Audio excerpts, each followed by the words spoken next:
là. Cette salle est magnifique, c'est génial, j'adore. Mon nom c'est Martin, je suis avec mon collègue Benoît. Bonjour, c'est Benoît. Et on a une slide avec nos têtes dessus. On travaille tous les deux pour une société qui s'appelle Apollo. On travaille sur un client GraphQL en Kotlin. Donc, petit disclaimer avant de commencer cette conf.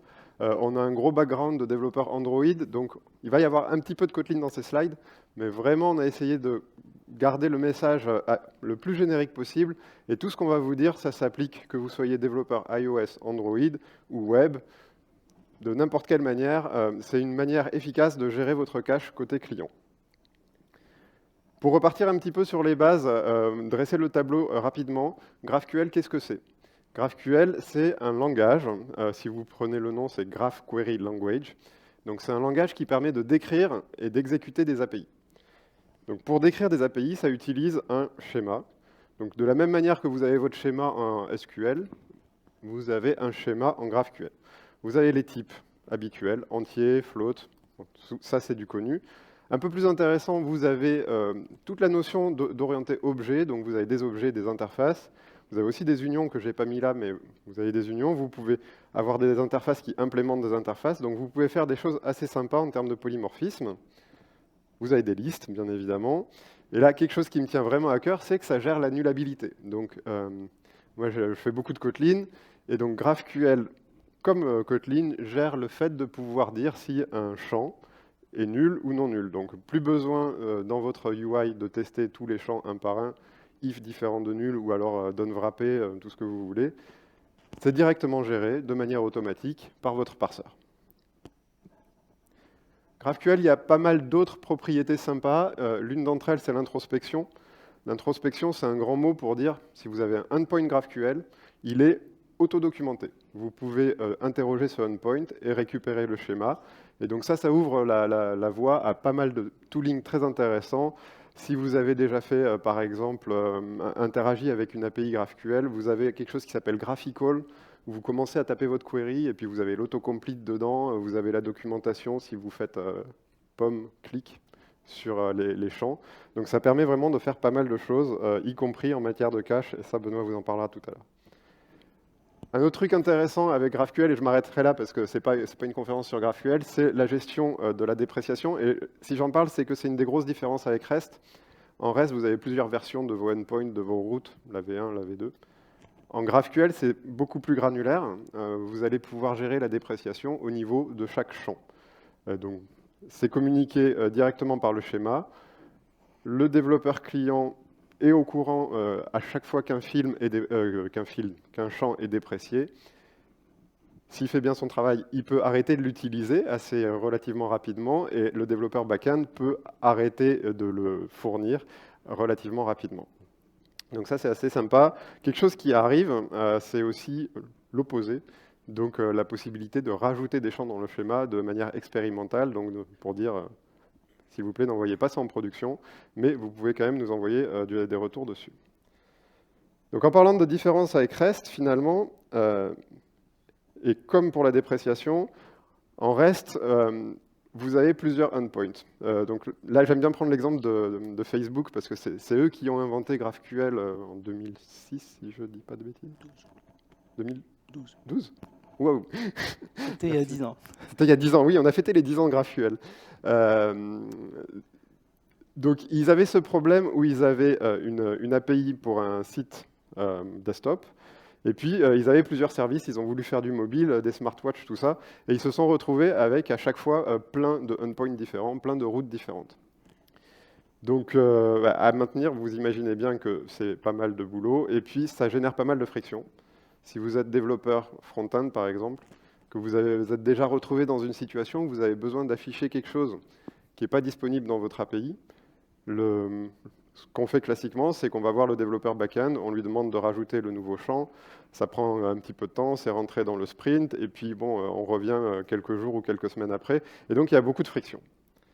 GraphQL, ça cherche à résoudre cette friction en exposant, au lieu d'exposer des routes par service, ça expose votre graphe de manière product-oriented. Donc ça expose, si vous êtes un réseau social, ça va exposer toutes les différentes entités de votre réseau social. Donc, je ne parle pas d'exposer directement la base de données, on ne va pas exposer le schéma, le schéma SQL, parce que ça aurait des conséquences assez importantes. Mais vous pouvez réfléchir au niveau produit et exposer votre graphe comme ça. Donc ça permet de faire des visualisations assez sympas. Là encore, c'est grâce à l'introspection. Ça, c'est un petit outil qui s'appelle Voyageur qui expose un graphe tout simple. Et le client peut venir, à l'intérieur de ce graphe, récupérer les champs dont il a besoin et uniquement les champs dont il a besoin. Ça, c'est sympa, ça a plusieurs propriétés sympas. La première, c'est que ça fait moins d'octets sur le réseau. Donc ça, on est toujours content. Et la deuxième que j'ai découverte ce matin dans la présentation de François, je ne sais pas s'il est dans la salle, mais c'est que si vous voulez faire du RGPD, eh bien, le fait de ne pas overfetcher trop de fils, c'est intéressant en fait, parce que vous n'exposez pas trop d'informations sur le réseau. Voilà, donc c'était un petit clin d'œil sympa. Si vous avez l'occasion de voir sa conf, c'est assez sympa. Donc ça, c'était pour la théorie. Benoît, je te laisse la parole pour la pratique. Ça marche. Comment ça marche en pratique? Là, on a la syntaxe d'une requête GraphQL. Voilà, ça ressemble un petit peu à du JSON. C'est tout simplement, on liste les champs qu'on veut recevoir. Si un champ est de type composite, on va lister les sous-champs et ainsi de suite récursivement. Là, c'est une structure arborescente. Et puis, si on regarde la réponse du back-end, là, pour le coup, c'est du JSON assez classique, comme en REST, en fait. Mais ce qui est intéressant de voir, c'est qu'on a un peu une symétrie ici, où on voit un peu un miroir entre la requête et la réponse. Et pourquoi? C'est parce qu'en effet, en GraphQL, voilà, la particularité, c'est qu'on va recevoir exactement et uniquement les champs qu'on demande. Donc là, voilà, si j'en ajoute un, il est là, sinon, il n'est pas là. Et ça va avoir des conséquences sur le caching, parce que, oui, nous, on est là pour parler de cache. Ici, en fait, on présente un peu ce qu'on fait traditionnellement dans une appli mobile, quand on veut faire du cache, quand on veut faire par exemple de l'offline notamment, c'est qu'on va souvent utiliser une base de données relationnelle, comme par exemple SQLite. Ce qu'on fait, voilà, c'est qu'on va faire un mapping entre nos entités et puis des tables dans une base de données relationnelle. Et puis voilà, chaque champ correspond à une colonne. Après, on fait des foreign keys pour lier tout ça ensemble. Et puis, parfois, on va utiliser un ORM pour simplifier ça, pour générer du code, par exemple, pour faire ça. Mais souvent, ça reste quand même un travail manuel de mapping qu'il faut designer pendant le dev, ou pendant la conception. Mais ça, par contre, ça marche pas bien avec GraphQL. Pourquoi? Parce que, comme on vient de le dire, en GraphQL, on ne reçoit pas des entités entières, on ne reçoit que les champs qu'on demande. Donc, par exemple, ici, on a deux requêtes qui retournent toutes les deux un user, mais avec des champs disparates. Donc, comment on fait fonctionner ça avec une base de données qu'on vient de le montrer? C'est pas clair. On pourrait imaginer, par exemple, de se dire toutes les colonnes vont être nullable. Donc, si j'ai pas de champ, je mets nul, mais ça, c'est pas idéal parce que, comme on l'a vu en GraphQL, on a la nullabilité. Donc, les champs, ils peuvent être nuls. Ça peut être une valeur possible. Donc, comment on distingue ces cas-là? On ne sait pas trop. Alors, on pourrait imaginer autre chose, de se dire, OK, finalement, on ne va pas avoir une table par entité, mais une table par requête. Mais ce n'est pas idéal non plus parce que ça veut dire que, du coup, là, on a deux requêtes différentes. Ça sera stocké à deux endroits, donc on duplique la donnée. Pour le cache, c'est pas bien. Pour l'espace disque, c'est pas bien non plus. Ok, voilà, on peut faire autre chose. On pourrait cacher les payloads JSON directement, stocker la réponse du serveur. Et ça peut être une bonne première approche. Déjà, c'est facile à implémenter. Voilà, par exemple, OK, HTTP, il le fait gratuitement, on va dire. Et puis c'est facile aussi à comprendre, c'est simple et c'est bête et méchant, on va dire. Mais c'est pas idéal non plus parce que là, encore une fois, on a un exemple où on a deux payloads qui en fait représentent le même objet. On voit qu'ils ont le même ID. Et une fois encore, comme ça va être deux requêtes différentes, on utilise en général quand on fait ça la requête comme clé pour le cache. Ils seront stockés là aussi à deux endroits, donc c'est pas bon, on va pas en fait bénéficier du cache. Donc là on a dit ce qui marche pas bien avec GraphQL. Martin, est-ce que tu peux nous dire ce qui marcherait bien? Je suis content que tu me demandes. En fait, la solution consiste à déstructurer le cache. Donc, au lieu d'utiliser un ORM type SQL ou SQLite, on va tout stocker sous forme de liste de records. Un record, qu'est-ce que c'est? C'est une map. Voilà. Donc, quand vous montrez ça, map, string, any, à un développeur Kotlin ou Swift, en général, il a les cheveux qui se dressent sur la tête, parce qu'on perd tous les avantages du typage fort qu'on a avec GraphQL. Mais restez avec moi quelques instants et puis on va vous montrer que ce n'est pas si simple que ça et qu'il y a des solutions. Donc, pour normaliser notre réponse, ce qu'on va faire, c'est qu'on va la mettre à plat. Ici, on a une réponse, un exemple relativement simple, un objet data qui wrap un objet user. Donc, ce qu'on va faire, c'est qu'on va prendre l'objet user et on va le mettre à plat. Attention, voilà. Donc, il y a data qui est un premier record qui contient un objet user qui est lui-même une cache référence qui va vers le user en question, qui a l'ID 42. Donc là, je saute une étape. Si jamais vous recevez une deuxième requête avec des nouveaux champs parce que vous avez demandé des informations différentes sur votre user, dans ce cas-là, son URL, sa photo. Dans ce cas-là, vous fusionnez les records entre eux et de manière additive, vous venez alimenter votre cache comme ça. Du fait que c'est non structuré, c'est assez simple. Vous avez des maps, des objets, voilà, vous faites un merge. En JavaScript, c'est les trois petits points, là, ça marche bien. Mais pour faire ça, j'ai un petit peu triché parce que, voilà, vous avez vu, il y a un ID. Et c'est pas gagné que dans tous les schémas, il y a un ID. S'il n'y a pas d'ID, il y a une solution qui consisterait à utiliser le chemin dans le graphe vers chaque objet. Donc toujours sur ce même exemple, le chemin vers data, ça va être data. Le chemin vers user, ça va être data.user. Attention. Donc voilà, le data contient une cache référence vers quelque chose qui s'appelle data.user.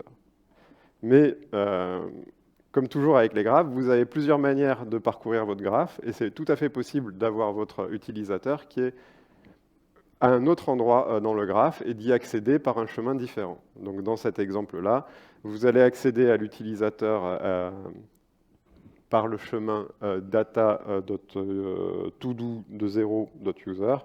Et vous vous retrouvez avec quelque chose comme ça. Bon, il y a pas mal de choses là-dedans, mais ce qu'il faut voir, c'est que, à nouveau, c'est pas très chouette, vous avez le login qui est dupliqué.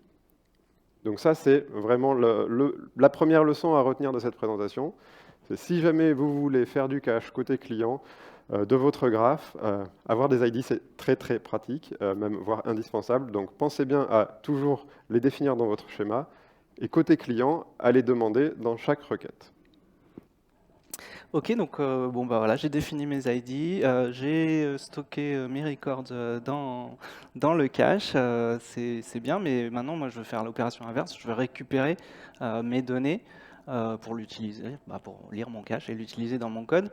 Et là, une fois encore, la force de GraphQL, c'est que tout est type safe.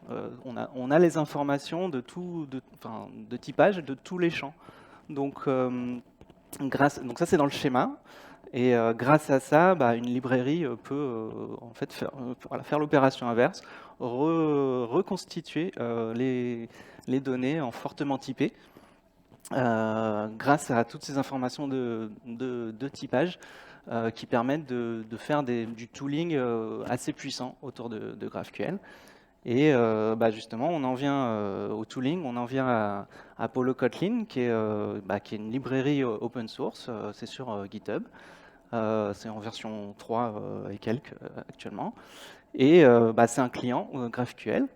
Et ce que ça fait, c'est que ça génère du code.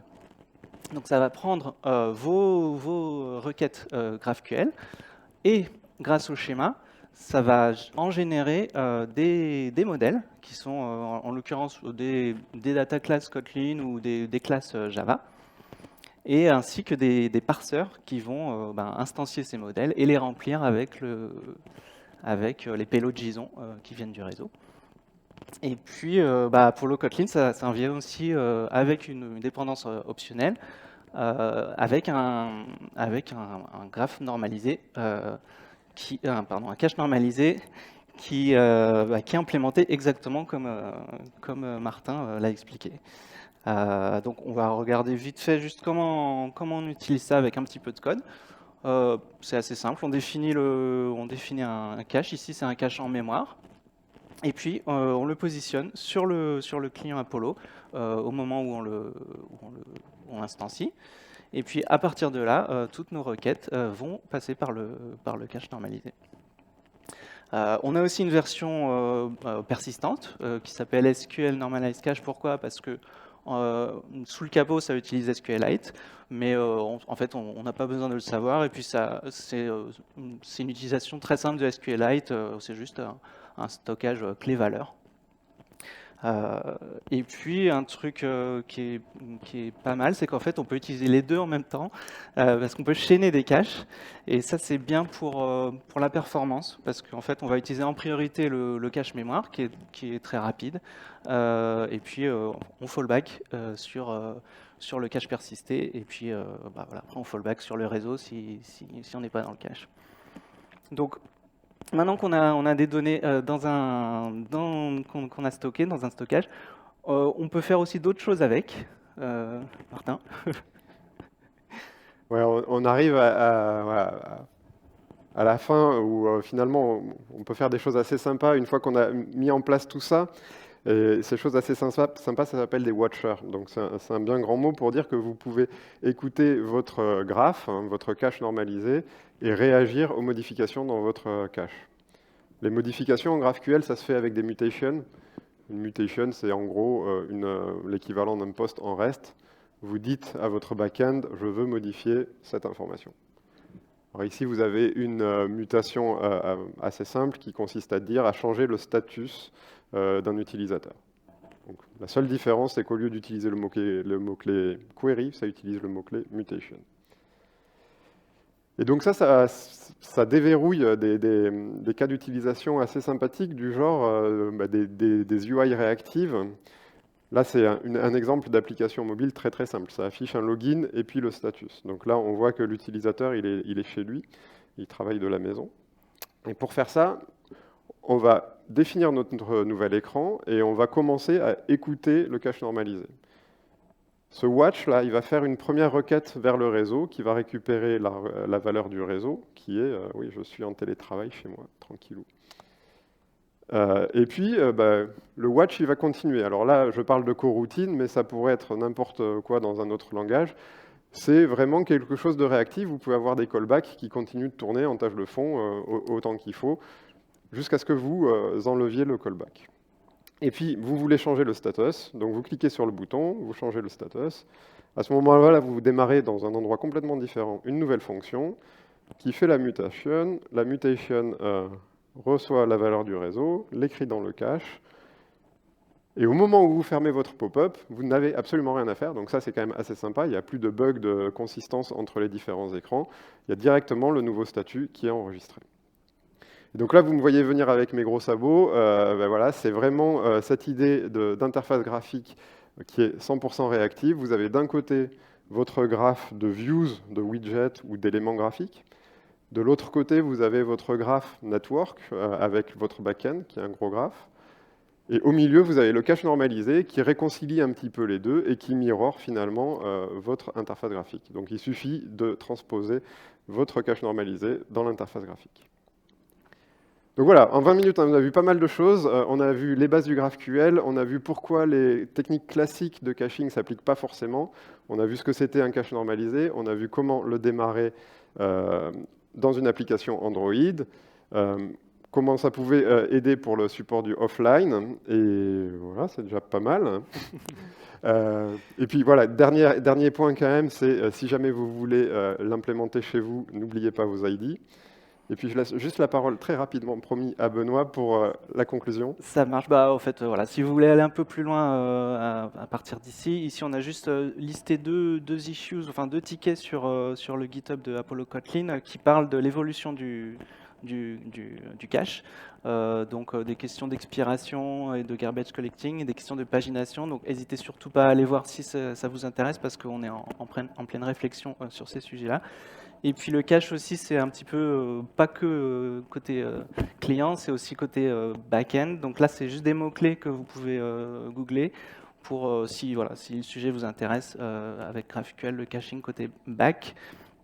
Enfin, juste pour inspiration, il y a une application de démo qui s'appelle Confetti, dont l'adresse est ici, qui utilise Apollo Kotlin. Donc si vous voulez voir comment tout ça fonctionne, vous pouvez. Et ici, il y a même une pull request qui prend les données du DevFest Lille pour les afficher, parce que c'est une appli de conférence en fait.